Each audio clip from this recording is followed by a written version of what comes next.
So before we begin, I have a question to ask of you. So could I please ask the organisers to open up the poll?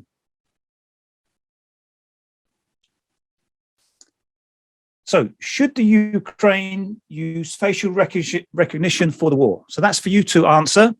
If we can take a few seconds, please.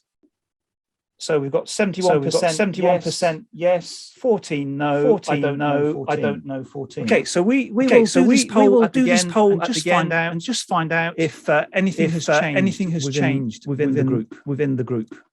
So let's get going with this. But we're into more audience participation, and I've got more questions for you. Please use the chat. So the first question for you is where are you from? So please take a Georgia, Kazakhstan, Georgia,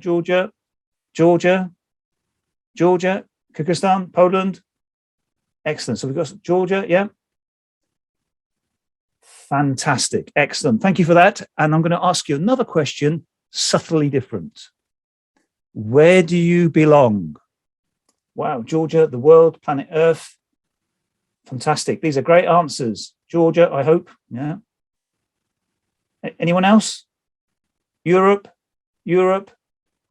Asia, wow, heaven, Europe, myself, Asia, anywhere. Fantastic, excellent. Right, so I'm going to tell you where I'm from and where I belong. So I'm from the United Kingdom, and I looked into my ethnic origins, and lo and behold, it confirmed that I was indeed from the UK. But I then decided to go a little bit further. And here was a surprise for me. So Latvia, Lithuania, Belarus, very interesting. So where do I belong? So I dug into this just a little bit more, and guess what came up? Ukraine, Poland, Belarus, Romania. So the question I have to ask to you is, how many generations do we need to go back before we care about this war? And the other conclusion is, the war is actually stupid, because so many of us will be connected in so many ways. And why do we not care? Why do we not know more about this? So that's enough about me. Let's get cracking. So imagine for me, the start of the war, Russian special forces. We're talking about the Wagner group. They're out to get the top leadership within the Ukraine government so that they can end the war in an instant. And we know for a fact that Zelensky was targeted, yet he survived. Now, would he not want better security, facial recognition? Would he not want all of these technologies to protect him, the government, and therefore the people? Is that not the right thing to do for him? And lo and behold, there's a company called Clearview AI who've decided to lend or give their technology to the Ukraine government. So we can understand the pressure on the Ukrainians for wanting this kind of technology. And now they've got access to it and they're using it. But the question to you is this a good idea? And most of you have said yes. So let's explore this a little bit more and find out where we really stand. So here we have the Ukrainian planes and the flag, and we have a big fish eating a little fish. So it's exactly what's going on in front of our eyes. We've already talked about the security aspects of why the Ukraine would have a use case, why they would want to use facial recognition. And so why would they use it? They would use it for filtering. They use it at the border. They would use it at checkpoints. They would try and weed out the enemies, weed out the people that are trying to do damage to the government and to the war efforts. Of course they would. We can understand that. And so most of you agree with that also. And also another use case that perhaps doesn't spring to your mind is the identification of dead bodies. Get that through your heads. How can they identify dead bodies, return them to their families, and bring to a close some horrible incidents? Of course, they would want to use these technologies. And then the accuracy, well, these tools are getting better and better and better. And I'll give you some statistics later on. Of course, you'd want to use it. Why wouldn't you? Especially when you have existential risk. Your country risks being run over, your people deported, and the Ukrainian government is already using tanks, artillery, lethal weapons to try and fight back. So if they're already using lethal weapons, why wouldn't they use facial recognition? It's hardly lethal, right? Of course they would. So we understand the case. We understand the drivers. We can sympathize why they would want to use facial recognition. Now, I want to tell you a little story. I was invited to debate in the UK on facial recognition. Now, sometimes you don't get to choose which side you're on. I was assigned to try and defend the use for facial recognition. And you will not believe this. I was in a taxi on the way to the event, and the taxi driver told me that he used to work for the police as a super spotter. What are super spotters? Well, within the population, there's around 1 to 2% of people who do not forget faces. So the UK police force was already using facial recognition, but using humans. So I actually mentioned this in the debate, and it made into this satirical journal, which is published every 2 weeks. So my very quotes were brought into the debate. And if you think about it, if humans are carrying out facial recognition, you can't exactly delete their brains.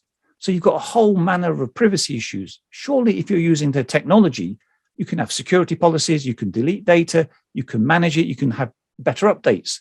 Surely it makes sense to have technology that can perform better than humans. And so you can read about this, super recognizers. Perhaps some of you are these sorts of people within the population's 1 to 2% where you never forget faces. So that was an additional reason to perhaps why we might want to use facial recognition. Now, let's dig a little bit deeper into this technology. So a couple of use cases. So the obvious use case is controlling passports.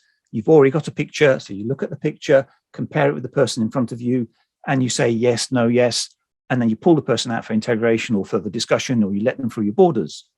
Another use case is you create a list of people that you're interested in so that you can carry out live facial recognition and you can pull people out of the crowds, your enemies, the spies, pull them out, interrogate them, and make sure that they don't create any kind of problems for you. So that kind of makes sense, those two main use cases.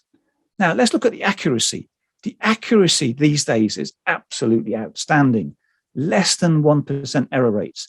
And there are some companies out there that claim their error rate is less than 0.08%.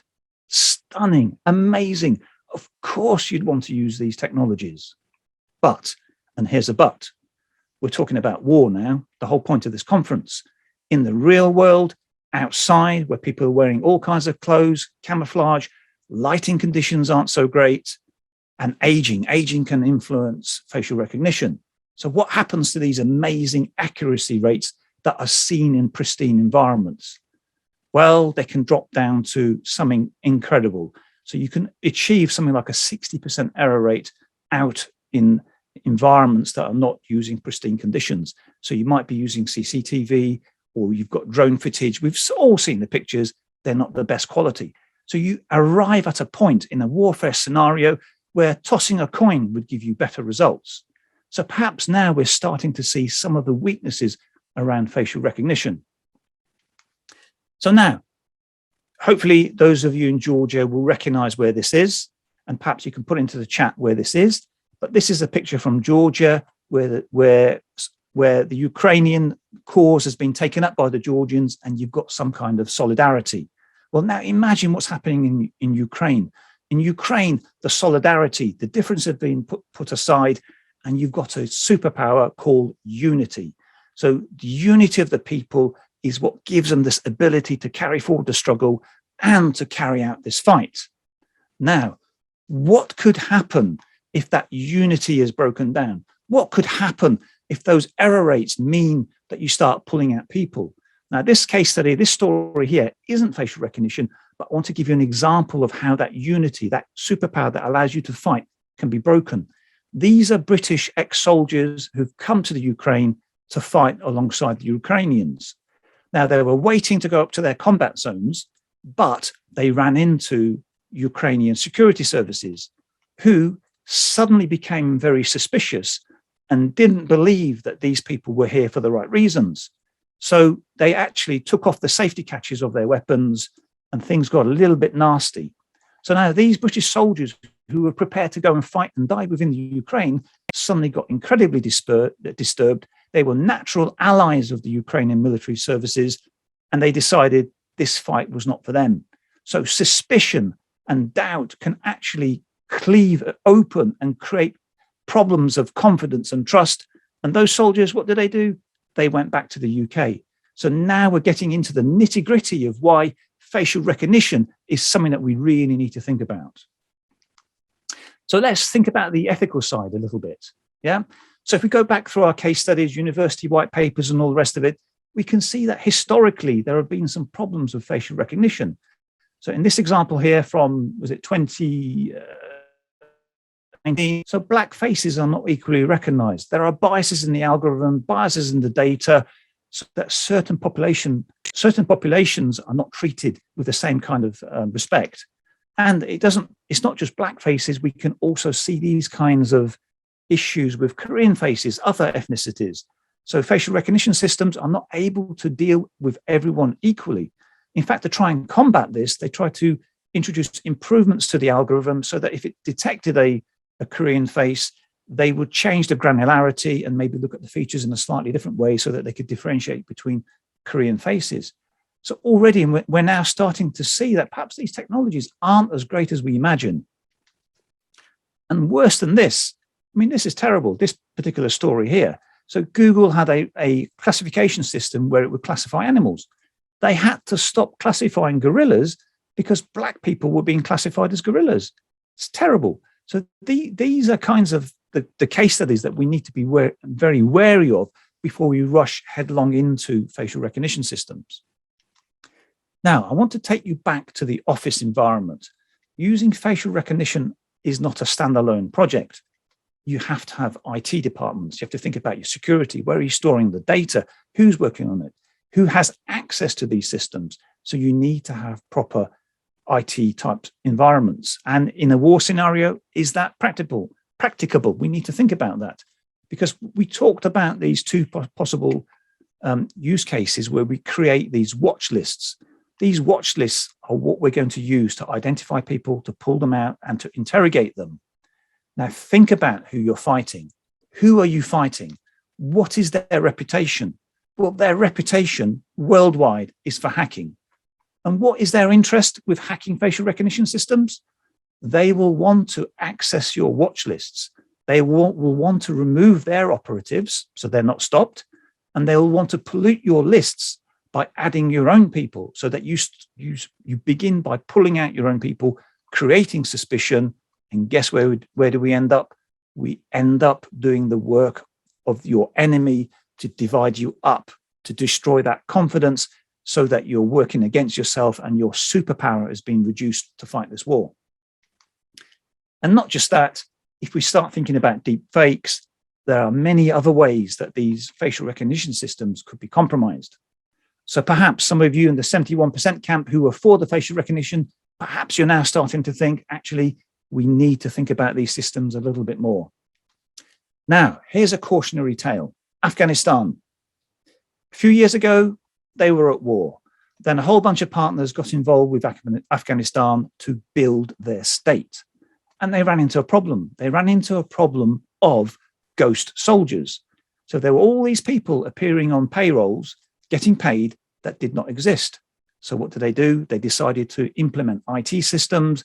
They decided to collect data, and they collected around 40 data points on soldiers.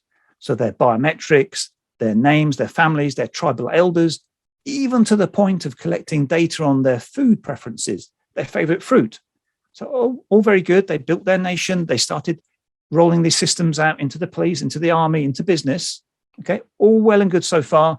You've got a state that's been dragged into the modern era. However, we all remember what happened. The Taliban took over, and let's not forget Afghanistan in their war prowess. They've beaten superpowers. They beat the British, they beat the USSR, and they beat the latest partners run with the help of the Americans. So just remember who they are. And guess who now had access to the data? Yeah, so the Taliban took over and they managed to get their hands onto this sensitive data. They printed off lists. And what do? They set up kill squads, and then they went after these people. So what are these people supposed to do? Of course, they became refugees. They tried to escape the Taliban. So let's think about our facial recognition and the systems we create in a war type scenario. What happens if a regional governor is captured, tortured, passwords taken care of, and they then break into these systems and they capture your lists and start again working against your unity. So that's the tale from Afghanistan. Now here's another story. Do any of you recognize this picture, this cathedral? Do any of you know? If you do, please type it into the chat. Salisbury, well done. So this is a story of Salisbury. So Russian operatives came to the UK to try and eliminate the Skripal family using Novichok nerve agent.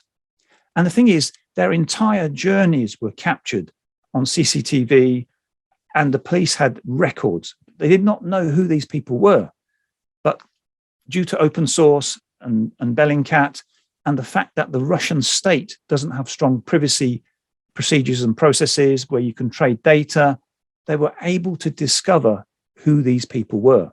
Now, in times of war, your operatives, your spies, they are some of the most important assets that you have. And if a country like Russia cannot look after its most important assets, what chance is there for ordinary people like you and me? So when we're creating facial recognition systems, we need to think wider and understand the environment that we're operating in. So what are the takeaways? What can we learn from all of this? Well, we understand the security concerns. We really do feel the pressure, especially if you have been at the end of assassination attempts. Naturally, you're going to want to use all of the technologies that are available to you.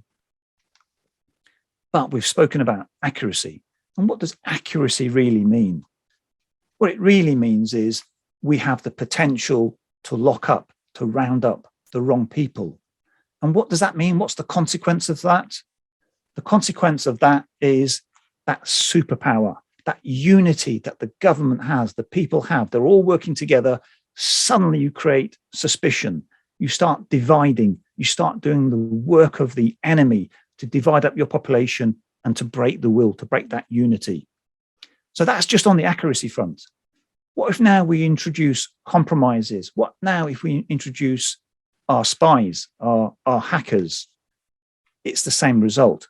The danger is that your most fundamental resource, the unity of your people, is being attacked.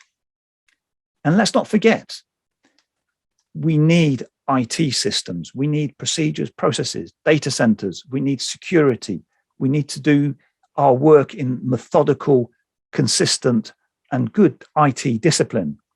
And even then, we're at risk, because it's a war scenario, of the wrong people getting in. I think from what I read about the Afghan story, even before the defeat, there were Afghan operatives working within the government who worked their way around the systems and knew exactly where the weak points were. So that's the question we have to ask now. The Ukrainian government, if they're implementing these systems, how seriously have they taken these risks? And what is the enemy doing trying to counter their systems? So what are the consequences? The consequences are you could become hunted. Yeah, remember the Afghan experience? They printed off lists and then they went after people. So if these systems fall apart, it can be turned against you. So again, I'll ask you the question, how confident are you at the 71% level that this is really a good idea? It's a question that I have to ask you. So we're going to come to our final takeaway, and we're going to talk about privacy. Who is the company behind this facial recognition system? It's Clearview. If you've done any kind of research on Clearview, you will find out they are incredibly aggressive. They are trying to build their database with 100 billion images. Take the world population, divide that, remove those that are not on the internet. So the question to you is, how many of your pictures are already in their system? How many of your pictures will be in the system? Now, you came to this talk and you thought I was going to speak to you about Ukraine and the Ukraine war, but actually it's you. This story is about you. It's your data. It's your pictures. You are intimately connected with this story. At the genetic level, as we saw right at the beginning, but also in the way that this world is now moving forward. We can no longer just keep ourselves outside of a war. We're actually in the middle of it. And guess what? Clearview are improving their systems, making them better and better and better, and you're a part of that story. So going back to 2013 and Google, this is quite ironic. You have to fight for your privacy or you will lose it. He said this in 2013. Yet, as we all know, Meta, Google, other organizations, they are collecting your data, they're trading it. Data brokers are making money out of your data. So you have to fight for your privacy or you will lose it. That's where we are with this debate. Right, I'm now going to come to an end. And before I sign off, I'd like to ask the organizers to run the poll again.